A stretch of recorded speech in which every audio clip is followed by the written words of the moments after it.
Howdy folks, it is Diecastbuffet here again. Welcome back to another NASCAR Diecast review. Today we have a very cool Stewart-Haas Racing test car from the test car bonus wave here. This diecast actually has some silver pinstriping on it, so you're going to want to check that out. Here's the quick look at the packaging. Pretty plain, I'll be honest with you, but hey, it's better than nothing. So without further ado, let's go ahead and check it out. Alrighty folks, right, the good old package here, and check out this piece here. This is a pretty cool paint scheme. A little bit of a modern flair, but definitely has some old school vibes to it. You know, the vintage road racing stripe, you know, the circular number pattern. Then you kind of have like this painted on pinstripe with the Stewart-Haas Racing logo.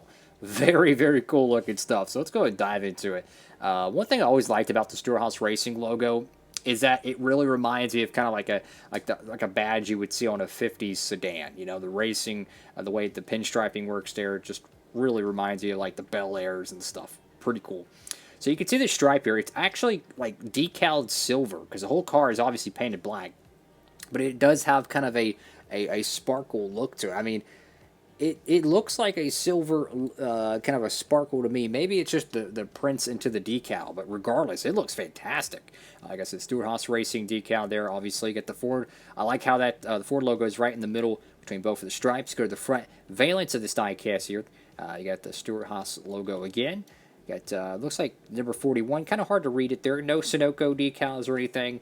You can't see how you have the lower headlights, or maybe a fog light, if you will, and then you got your very small Mustang normal headlights. Very cool looking stuff though, guys. Really nice. Let's go to the left side of this diecast here, guys. This is exclusive to Wave 2 of the Authentics line, and it's also exclusive to the bonus wave. So you technically have two opportunities to get it. Who knows if this will be in a Cracker Barrel wave down the road. Not sure on that. But what a cool looking piece though. You know, you don't have a Goodyear decal here. You don't have the Cup Series logo, or you don't have one over here across the driver name rail like you do on the Daniel Suarez test car or the Trackhouse one. What a cool looking piece though. You got Stewart-Haas Racing on the side, 41 Ford. I love this bottom pinstripe. Like, wow, that looks cool. Just seeing that the Ford logo inside the stripe just gives me the Shelby Mustang style look to it. Looks so freaking cool, man. And you get the B Post Ford logo right there, which is nice. So this one was, I don't think, ever offered in the Gold Series, unfortunately. But hey, if you want to pick up, you know, maybe a Kevin Harvick or a Cole Custer diecast or pre-order one, and you want to save on shipping, guys, make sure to check out that promo code down below, and it will help you save. It does help out the channel, guys. Use code DIECASTBUFFET over there at Circle B Diecast for any orders $30 or more, fellas. Looking at the back end of the car here, we can see the quad barrel exhausts have returned, which I'm not a fan of those. I just don't understand it. Like, you have an exhaust here, you got an exhaust here. Why do they have to put the little exhaust ports in the back? I'm just not a fan of those. We had them on the 2013 through 2017 Chevrolet Cup cars, I believe, and I don't know. Small little detail there. Can't see your tail lights for the Mustang.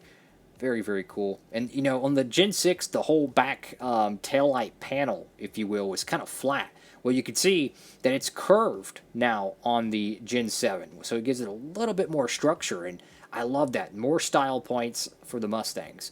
The 41 right there. Go to the right side of this car. Now, I'm not sure of the drivers that actually drove this car. I don't think it was just Cole Custer. I'm pretty sure everybody at the Haas camp got in this car at some point. At least I would imagine they would. Pretty cool stuff though. Like it. I love that silver and black. Very nice. You go to the roof and then you just have this off-color blue, which I gotta be honest with you, it looks pretty nice. Just like a sky blue out of the woodwork. Then you have this, you know, silver ring around it with the 41. It's got this like retro 60s, 70s road racing vibe to it. And it looks really nice. And you can also see around the pinstriping, there's that baby blue Stewart-Haas Racing color that goes around the silver stripes, which is another fine detail. Nothing over here on the deck lid, though. I did like how on the Chevrolet Camaro reveal car, how there was actually words on the spoiler. I thought that was a really nice touch. Perhaps in the future they could actually use that as a, you know, kind of a sponsor location. I mean, my honest opinion is this. If it gets the numbers back in the middle, I am all for it.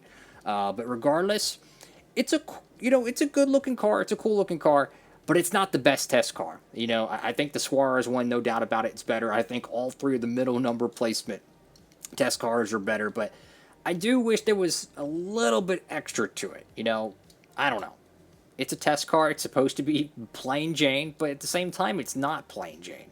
Like if you just took like the black and the silver stripes, right, and you removed all this and put a generic number and a sponsor on the side, it would make an interesting paint scheme. It definitely reminds you of Kevin Harvick's Mobile One car from 2019 to 2021.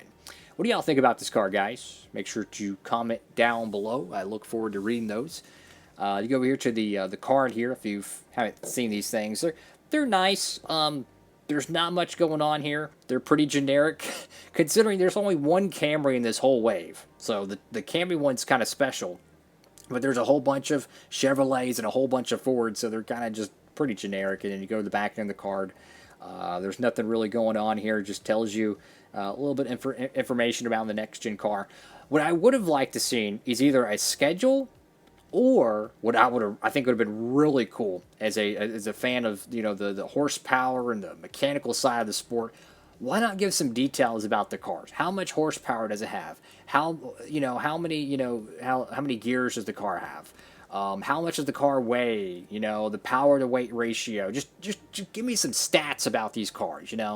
I think a lot of the fans who like the mechanical side of the sport would really go nuts over that. I think that'd have been a nice touch.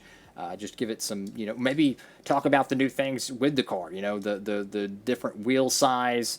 The whole underpan, the rear diffuser, 6-speed. Then go into a gearbox instead of a transmission. Stuff like that. I think would have been a cool idea. But regardless, thank you all again for watching the video. If you can, please give it a huge thumbs up, and I hope to see you in the next NASCAR Diecast review. Have a great one, everybody. Diecastbuffet signing off.